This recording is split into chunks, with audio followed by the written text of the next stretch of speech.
So here we're going to take a look at some of the highlights coming out of the state Senate hearing that was in Arizona yesterday. There is, just so you guys know, okay, this one here was set up just like the Pennsylvania one was. It wasn't officially in the legislature or anything. It was just in front of a select few senators as well to hear the arguments presented by the Trump legal team. And the Arizona one was put together exactly the same. Now, the one that's happening today is in Michigan, and it is being properly held inside the Michigan State Legislature. There will be more coming out about that. It's ongoing right now, kind of like how this Arizona one was going on when I was cutting the video about election fraud yesterday. So now we're going to do the recount on this one. And then tomorrow, of course, we'll recap what went on during that hearing as well. And I'd imagine we'll probably get some fun stuff out of that. So first and foremost, I'll give you the skinny on what happened at this meeting here. So Rudy Giuliani, Arizona State Legislature should assert power to select electors. Well, because Doug Ducey is kind of a spineless bitch, I'll tend to side with Rudy on this one. Go figure, right? President Donald Trump's attorney, Rudy Giuliani, and Jenna Ellis, alongside witnesses, appeared in front of the members of the Arizona legislature on Monday, not Wednesday, we haven't got there yet, alleging that considerable voter fraud occurred in the Senate, or in the state, while also pushing for the GOP majority House and Senate to hold a vote on the certification of the election. Your political career is worth losing to save the right to vote in America. Now, you wouldn't be losing your political careers if you were to, kind of assert your authority, really, at the state legislative level.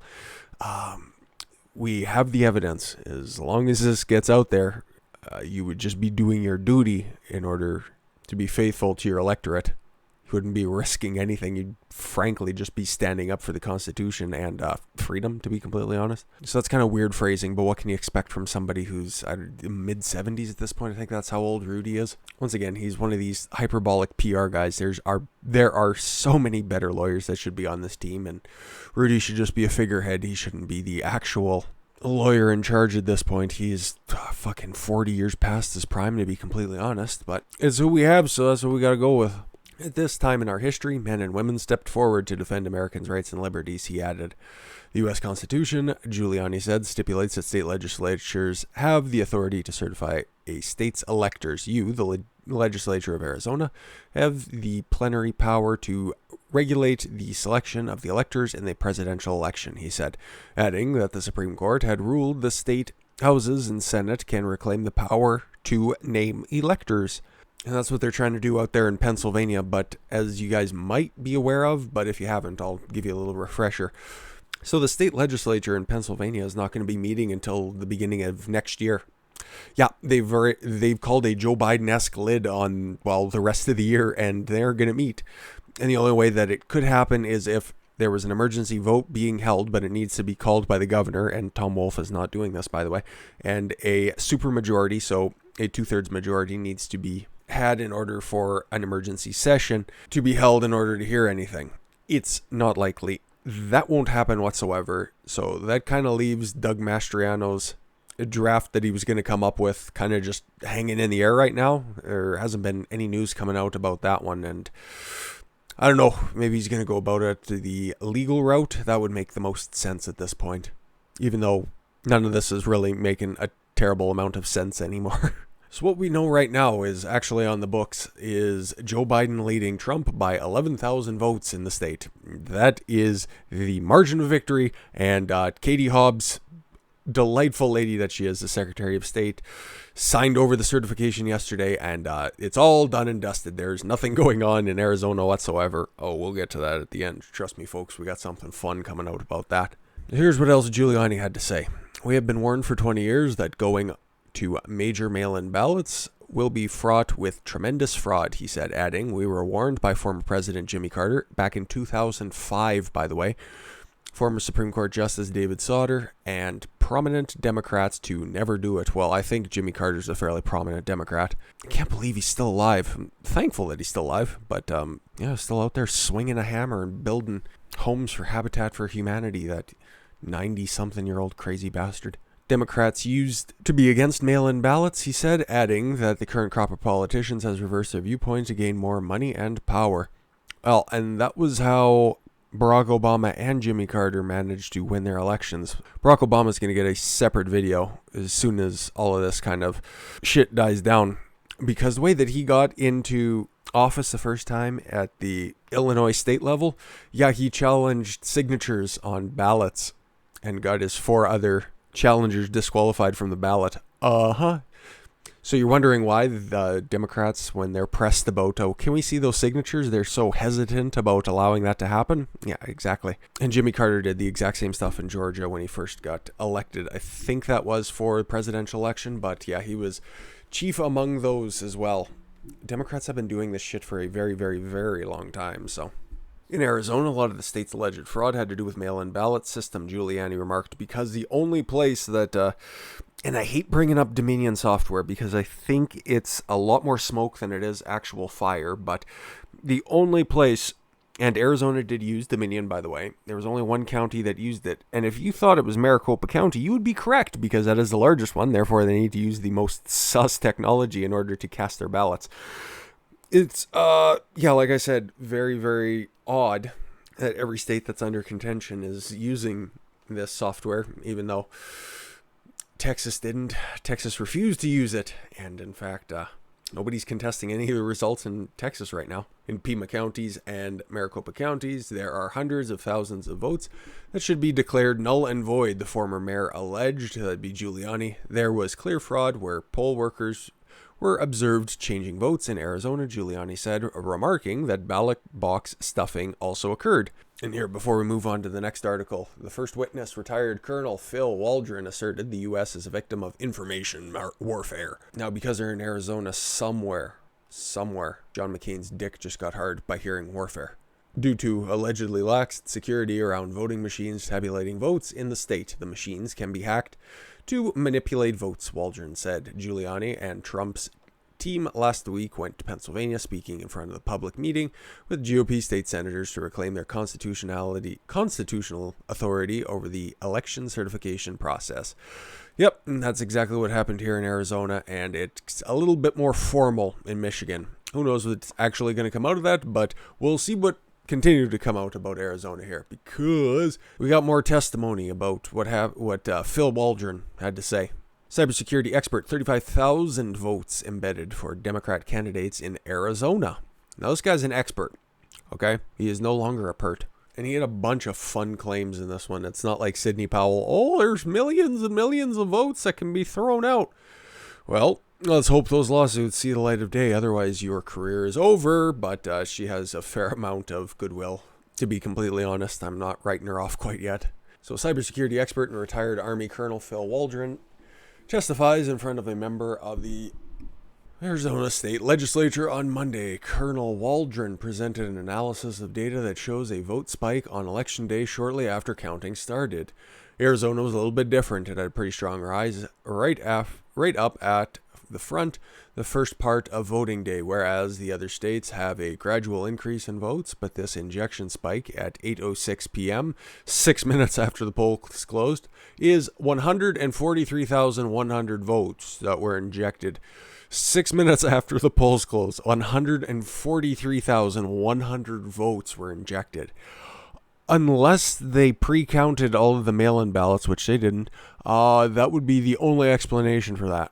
That was in an excess of what the machines could have processed. Yes, literally, you'd need like a Tony Montana money-counting operation with thousands and thousands of tabulators in order for that to fucking happen. Jesus. He presented an email sent on November 10th from an anonymous individual claiming that he had witnessed a detailed plan to embed 35,000 fraud votes to each Democratic candidate totals while at a Pima County Democratic Party meeting in September.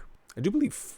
I just had to double check, but Tucson is right in Pima County, the largest city in Pima County. It is dyed-in-the-wall New California territory. That and Flagstaff, and unfortunately starting to become Phoenix as well. But that is ground zero for Democratic fraud territory, to be completely honest. The source sent an email to the criminal division of the Department of Justice. We'll get to them in a minute. And all members of the Arizona legislature, please be advised that the Pima County Recorder and the Democratic Party added fraud votes in the initial count to the vote by mail totals released at 8 p.m. on November 3rd, 2020, read the emails. So the Department of Justice had that email in their possession. Put a little tack in that. We'll get to that in just a couple of minutes. So this coincides with what we observed in the data analytics at the spike. We weren't aware of this email until after the fact, so there were approximately 35,000 fraud votes added to each Democratic candidate's vote total, said Waldron. Now what that means is every single Democratic candidate, there were House seats, there were state elections. Now, everybody at the local level, because I did a couple of videos on the local races in Arizona, and they are non-party affiliated. They're apparently supposed to be bipartisan, but if you do a little bit of digging into their endorsements and policies, it's very easy to figure out who's a Republican and who's a Democrat. So I don't know if they would have had 35,000 votes added to them, but would it be out of the realm of possibility? Probably not, but it's nice that those Democrats in that formerly ruby red state, fucking Barry Goldwater came out of Arizona, for Christ's sakes. It was nice for them to get a little head start. According to this individual, it appears to be an IT specialist in Pima County. The 35,000 votes were embedded in a spread configured distribution and auto-adjusted to the real voter turnout. The fraud votes applied to both local and federal election candidates. There we go. Should have just read a little bit forward, but yeah, that gives you a little bit of information on what is going on at Arizona state elections if you're ever wondering how that gets fucking broken down in the future. They were distributed based on voter turnout carefully so that they wouldn't look suspicious, added Giuliani. That's correct. They moved the other algorithms around to different precincts until they get the aggregate number that they want and need, said Waldron. That would make sense. That would make quite a bit more sense. Did the Democratic candidates who got the benefit of these 35,000 false votes include Biden and Harris, asked Giuliani. According to this email, it was all local and federal races, said Waldron. Well, that pretty much puts the outcome of this election in doubt, because if you remember, it's 11,000 votes that separate between a Trump victory and a Biden victory. And last time I checked, it's been a while since I've taken a formal math class, but 35,000 is a couple times more larger than 11,000. I know you guys come to me for all of the hard-hitting facts. But you know what? Expert testimony, what does that really mean anyways? There's no evidence of widespread voter fraud. At least that's what the DOJ thinks. Fucking, I've gone to bat for Bill Barr. Okay, a couple of the times that he's actually been out there and made statements on his own, he's been very strong against China, against the lockdowns, and he said a bunch of really good stuff, but for fuck's sakes, you guys know what happened with the Durham Probe? Neither does anybody else. It'll eventually come out, and if Biden gets rigged in there, it'll never come out. You can trust a neocon, but you can't trust them for very long. President Trump's legal team took another hit on Tuesday. Really, Daily Wire? Remember what I just said about neocons? When Attorney General William Barr said the Department of Justice has seen no evidence of widespread voter fraud. I love that he's keeping to the media line there. Speaking with the Associated Press, Barr said the U.S. Attorney and FBI agents, I can see why they didn't find anything, have been following any lead pertaining to voter fraud only to come up empty-handed. No, to date we have not seen fraud on a scale that could have affected a different outcome in the election. Did the Democratic candidates who got the benefit of these 35,000 false votes include Biden and Harris, according to this email? Oh, okay, I thought I was crazy. I'm just taking crazy pills over here. Regarding the claims of voting machines somehow shifted the election in favor of Biden, Barr said no evidence exists indicating that. Oy, come on, Billy. There's been one assertion that would be systemic fraud, and that would be the claim that machines were programmed essentially to skew the election results. 35,000 votes. I won't go back and read that for parity's sake. And the DHS and DOJ have looked into that. No, come on now. And so far, we haven't seen anything to substantiate that. Therefore, no evidence of widespread voter fraud. We'll just close the books on that. Nobody would be stupid enough to actually, want to look a little bit further into that. Oh, fuck. Judge lets Arizona GOP review sampling of ballots as part of election lawsuit. Well, son of a bitch. A county judge in Arizona on November 30th. So, more information because, okay, here's the timeline of things that happened yesterday in Arizona. I understand because it's hot, things moved a little bit slower, and Arizona is still a funky little state, which I'd love to visit one day, but that is neither here nor there. Now, the timeline of facts were, it was certified in the morning, had their hearing right afterwards, and then this ruling came down. Cool. So anyways, this county judge in Arizona ruled that the state's Republican Party can expect a sampling of mail-in ballot envelopes and the selection of ballots that were duplicated from originals. God, hopefully it's not a select sampling, a sort of curated process, as it were, because you can't really trust anybody who's in charge there. Katie Hobbs, who thinks that all Trump voters are Nazis, and Adrian Fontes, who has a long history of voter fraud. Anyways, Maricopa Superior Judge Randall Warner said the party can examine 100 mail-in ballot envelopes or images of them selected by random by election officials and compare them to voter signatures on file. I thought it would be more than that. I thought it would be better than that. I could see that being a very, very, very faulty process, to be completely honest. Selected at random by election officials. Depends on who the elections officials are, okay? And most of the people who are in charge of counting the ballots are, you guessed it, Democrats. So I'm going to have an ear perk to this, but I don't think anything's going to come out of this. Oh, you got to sample 100 ballots that were randomly selected by Democrats for you to cross-check. Ugh, let's take a look. He also said GOP can review 100 duplicate ballots and the original ballots from which they were duplicated, selected by random election officials. Kelly Ward, the Republican chairwoman, filed a lawsuit last week against the 11 Arizona Democrat presidential electors. Werner said he kept the number of ballots because it wasn't necessary to view more. See, when there's no evidence of widespread voter fraud, it's because you're not looking for widespread voter fraud, okay? You just keep that narrative going on faulty grounds because you aren't looking for it. It's not necessary to view more. Of course it is. Just doing your fucking bare minimum. And then, of course, if this actually turns up anything, this fucking judge will want his name in the papers all over the place. Oh, it's unnecessary to view more. Here's 100 out of the millions that were fucking cast. Ugh, just disgusting. From a statistical standpoint, I don't think you need a huge sample to know whether there are irregularities or misconduct. Ugh, you need a fair... How about 100 from each county? There's not that many counties in Arizona. Okay, if you want to at least do the bare minimum, do that bare minimum. But this was kind of like a monkey's paw wish because in the suit, Ward's lawyers wrote that inspection of mail-in ballots, including signed envelopes, was warranted. And that's why most of these third-party lawsuits that are being issued on behalf of the Trump team get thrown out. Is because they are poorly worded or don't quite meet whatever the judge wants to think is standing or whatever they think that their cause is. And yeah, when you vaguely ask to inspect mail-in ballots, your response will be vague in return. But here's what the rest of the lawsuit said. Given the large number of ballots and limited time frames, plaintiffs requests a reasonable inspection of the signatures that can be performed in the appropriate statutory time frames and to compare the mail-in ballot signatures to the signatures on file, they wrote. By the proposed inspection discovery, plaintiff wishes to determine whether the failure by election officials to allow legal observations of the mail-in ballot signature verification process, which is the only check that is performed by election officials to ensure that mail-in ballots were actually filled out by the voter, resulted in insufficiently or falsely verified ballots being approved and tabulated. More than 3 million mail-in votes. Their ballots were used in the 2020 election, far more than ever used before, and that's just in Arizona there. So apparently 100 mail-in ballots is a sufficient sampling size. Fuck me.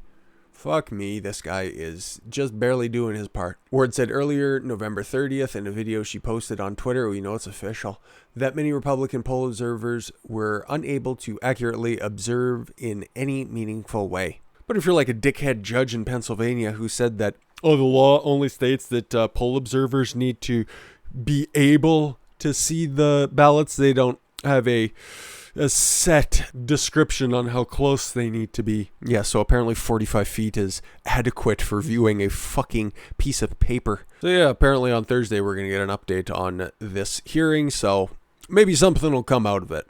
I hope so. And yeah, I'll be here probably, maybe be able to do it on Thursday, but if not, I'll have it before the weekend for you guys, giving you an update on what's happening in Arizona, because somebody's got to. like I said, 100 votes out of 3 million, and they're going to be picked specifically from fucking election officials. I expect these to be the most basic and very, very easily confirmed ballots. But we're not just talking about Arizona here today. You know what else we're talking about? We got this Wisconsin. I've been alluding to this for a couple of days now, and she's finally on the books. The Trump campaign files Wisconsin lawsuit claiming abuse of absentee voting affected 220,000 ballots. Campaign alleges tens of thousands of votes were cast well outside the bounds of Wisconsin law. Yeah, because mail-in ballots, how they did it this time around, is unconstitutional. Which does not necessarily mean that they won't get counted, because if we are taking precedent from Pennsylvania on this one, it doesn't much matter if something is unconstitutional as long as it benefited Democrats. But let's see. The Trump campaign filed a lawsuit to the Wisconsin Supreme Court Tuesday alleging abuse around the process of absentee voting in the state, which they said affects approximately 220,000 ballots. The lawsuit was filed Tuesday morning and comes after Wisconsin completed its partial recount, which maintained that Joe Biden won the presidential race in the Senate, and after Wisconsin Governor Tony Evers formally certified Biden's victory Monday night. The Trump campaign's Wisconsin legal team, led by former Wisconsin Circuit Court Judge Jim Troupis, told Fox that while the recount in the state did not flip in President Trump's favor, it gave the campaign a unique ability to examine the ballots. I think I said that before, but it's nice that it's coming from somebody who's officially a part of the campaign there. Exposing exactly how the election process were abused in Wisconsin holds enormous value in this election beyond the victory for President Trump, but in fact is our state's electoral votes likely won't change the overall outcome, Troupis told Fox News. Regardless, we're demonstrating that the results of this election unequivocally ought to be questioned, you don't say. The legal team also said the suit highlights a lack of transparency and credibility on the part of local election officials and their willful disregard of the law on multiple occasions, and added that the state's laws and processes gave it the unique ability to illustrate this abuse with precision. Biden for President Communications Director Nate Evans told Fox News in a statement that the lawsuit is completely baseless and not rooted in facts on the ground because there's no evidence of widespread voter fraud because Bill Barr and the Department of Justice said so, right? And the media does, and so does Fox News, who they were speaking to, so they were more than willing to put pen to paper on that quote. Joe Biden decisively, won Wisconsin by more than 20,000 votes, and yesterday the governor certified that results. Ha ha ha, no takebacks. The hundreds of thousands of Wisconsinites targeted by this lawsuit did nothing wrong. Sure, then just let us audit those results instead of just doing a straight recount, you fucking tards. They simply followed the long-standing guidance from election officials issued under the law. If you wanted a mail-in ballot, you have to ask for it. You have to sign up for it. I showed you the website for it a couple videos ago, and that process was not carried out, leading to hundreds of thousands of mail-in ballots being sent out regardless and abused because of it. Trump campaign officials on the Wisconsin Election Commission and the city clerks of Milwaukee and Madison willfully disregarded the current statute and made conscious efforts to circumvent Wisconsin election laws, resulting in tens of thousands of vote cast well outside the bounds of Wisconsin law. I like how I have to fill in the blanks on this one because Fox News isn't telling you that their mail-in balloting procedure for this election was unconstitutional. And just to prove a little bit more that Fox News hasn't become a lot more than just clickbait, and that's why I'm not bothering to turn off my ad blocker for this one. You see the little fucking banner at the bottom, because fuck you, Fox. Trump hasn't conceded, but he's been secretly considering 2024. Oh, we have an inside source on that one. Suck a dick and die. So yeah, we'll have to see where that lawsuit goes. It's pretty cut and dry. If something's not in your constitution, it shouldn't be allowed to be valid, especially when it's something this significant.